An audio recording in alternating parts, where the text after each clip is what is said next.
Hey everyone, it's Matt here. Welcome back to the channel.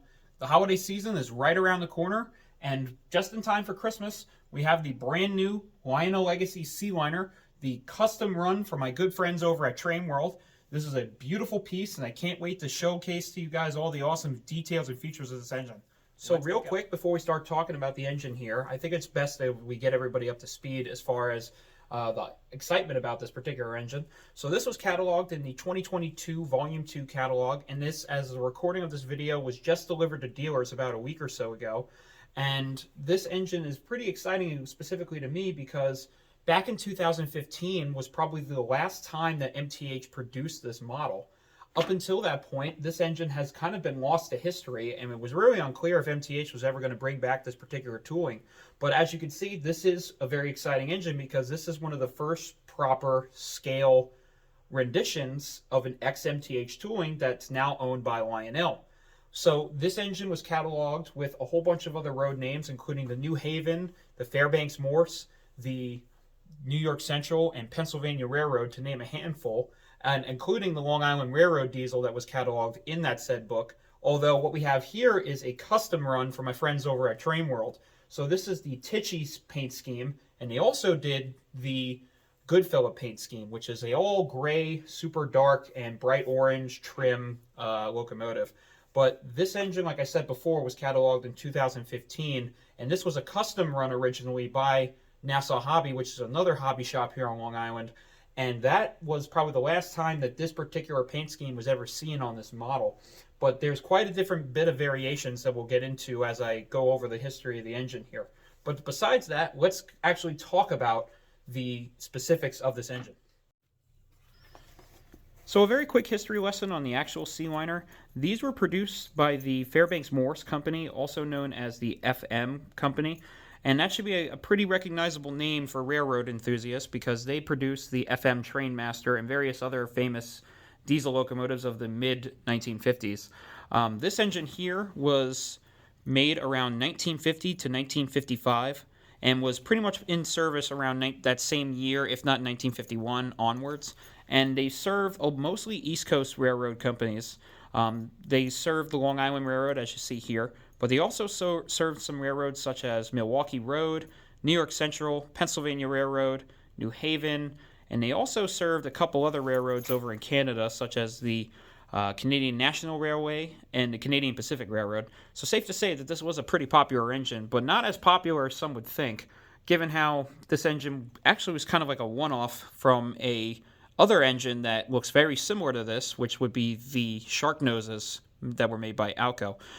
These engines were pretty robust, and they served for passenger and freight services. They had an interesting design as far as the truck assembly for this engine. You're going to see here on the model, the front of the engine has this 4-truck pilot that's pretty standard on most diesels, and then you go to the back, and there's a full 6-truck axle that you would normally see a 6-truck on like a passenger coach or something, but they put this on this engine, and this was mostly used for long-distance passenger trains or commuter services. Lionel supposedly is going to be making another rendition of this model, but they're going to be doing strictly a 4-truck version, so you'll see a lot more freight variations of this engine. But yeah, the engine was pretty special in some regards. It didn't last very long on certain railroads, despite its sharp-looking, streamlined appearance that most railroads were going for around the 1950s, trying to keep people interested in the industry. But if we go ahead, we can get on to the actual history of the Long Island Railroad's version of this engine.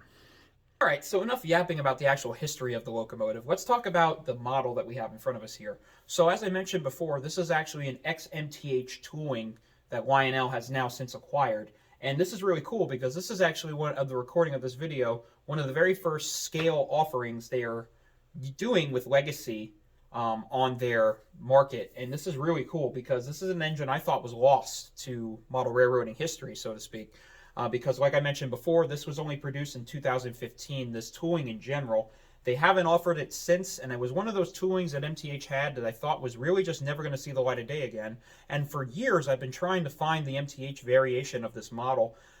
because they had some of the PFAs on there, had my local branch that's near to me, the Babylon branch here on Long Island, and it played a good chunk of the stops that I would pass all the time, still to this day. But here we are in 2022, 2023 at this point of the recording of this video, and I am very happy with it. I'll bring it up closer here for you guys to take a look at. You can see they really did a really solid job on this. The paint on this is actually a lot better than I was expecting when I got it out of the box. And I have to give a thank you and shout out to Train World. These guys really did their homework on getting this engine just right, because I was worried about the paint when they announced this model, particularly when they said they were doing this exact one here. So you can see the orange on here, just really, really sharp. Probably the most standout feature of the whole engine. It's this grapefruit reddish color that really pops out on you compared to the orange that you normally see MTH produce. And it's this really bright color that kind of just doesn't fit. It's not totally accurate. It is for some models that were here on the island, which was an Alco Haven back in the day.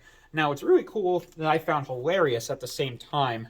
You can see on the bottom of the chassis here, it shows a Proto 3 sticker still on there, which basically gives you the indication that this indeed was made in MTH's factory, not Lionel's. So the quality out of this, when I took it out of the box, this is first rate. You would swear this is a premier model without knowing it has legacy electronics in it. This engine's really unique and pretty exciting because this engine was one of those engines that I just, again, like I said before, never thought I would ever see the light of day and ever get a chance to own. The Nassau Hobby version of that engine was a lot different. It was a way darker gray, and it just didn't really justify how interesting of an engine this really was. What was cool about this engine, before we wrap it up to go on to some other details of the model, was when these were put into service here on the Long Island Railroad, these were put into service the final day that the G5 steam locomotives were retired and put out of service. They literally brought them to the Hicksville train station for this grand finale, grand goodbye to steam on the Long Island Railroad. And as those engines departed to go to their uncertain futures, this engine rolled onto the station and started carrying out its passenger duties till at least the 1960s or so. But anyway, let's talk about some of the features of this engine. All right, so real quick once over of the details on this model, because I think it's worth bringing up since this is an engine that not a lot of people remember when this was released, so I think it's worth going over just a little bit, not too much.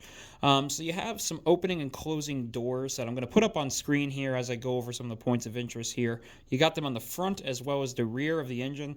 You also have what's really unique and clever from Lionel is the program switches on this model. It's not on the top of the locomotive where you would expect. You would think it's on this roof hatch area here, but it's actually on the rear diaphragm of the locomotive. It slides down. It's like on a hinge that just stays in place, and it reveals, you know, the programming controls, the on-off switches for the Bluetooth, as well as the smoke and so forth. Just really nice and different to see that on this engine, how they were implementing, putting the electronics into this model since it was previously Protosound 2, Protosound 3.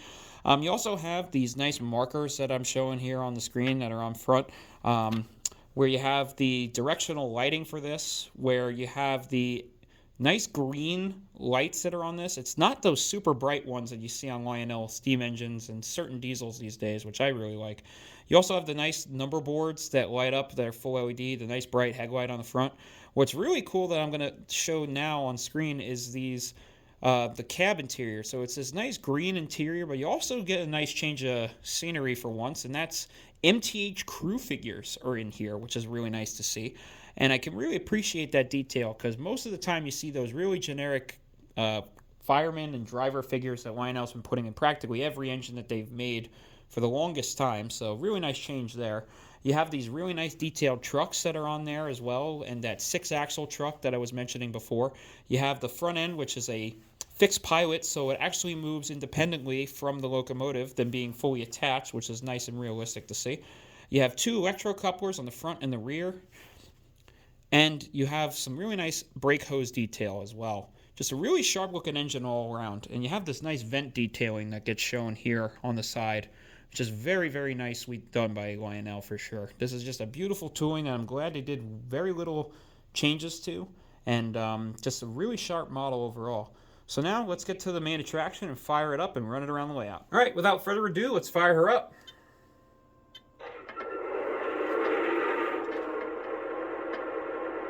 So as you can hear, or I don't know if you'll be able to from my camera, this thing is roaring. This has got a great speaker put into this.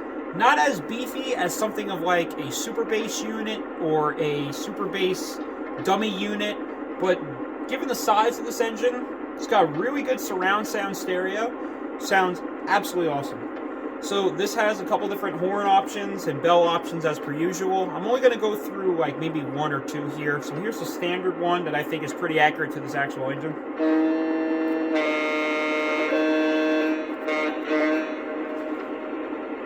Then you have the next option.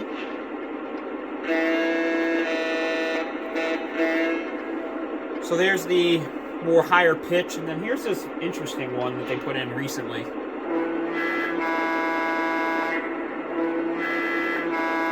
Not sure about that one, but pretty cool. Got the bells here.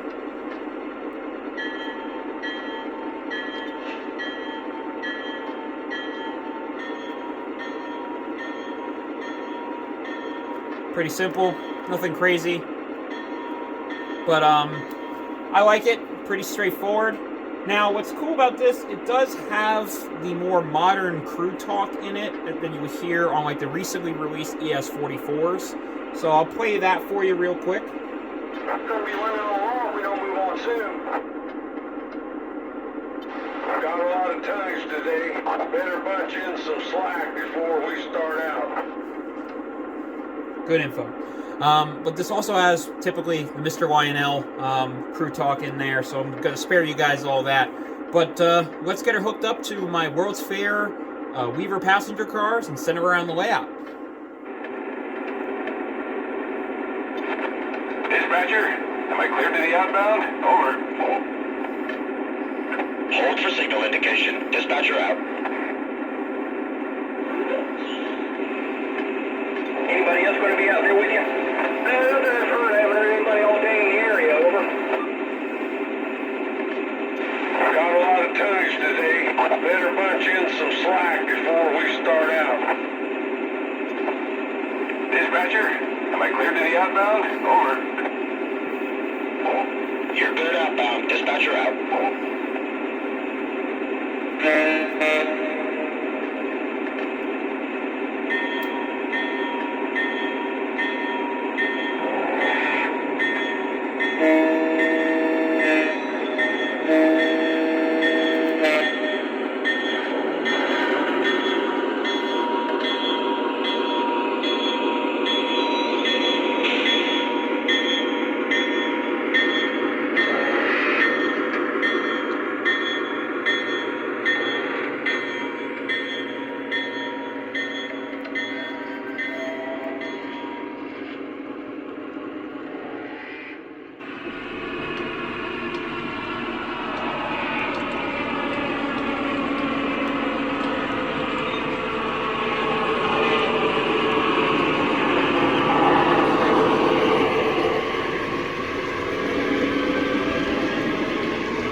So I think that's going to wrap it up for this video, guys. I am very, very happy and impressed with this model. I think Lionel did an absolutely great job bringing back a tooling that I thought was gone forever. And the folks over at Train World, you guys knocked it out of the park. This is, I would say, probably your best custom to date.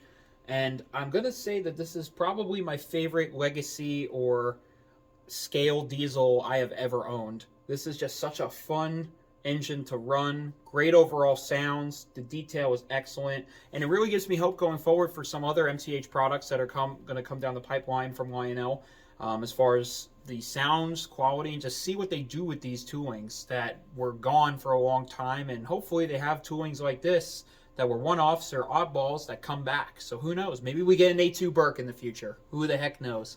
But anyways, that's going to wrap it up for this video. Take care, everybody. Stay safe. Merry Christmas, and I'll see you in the new year.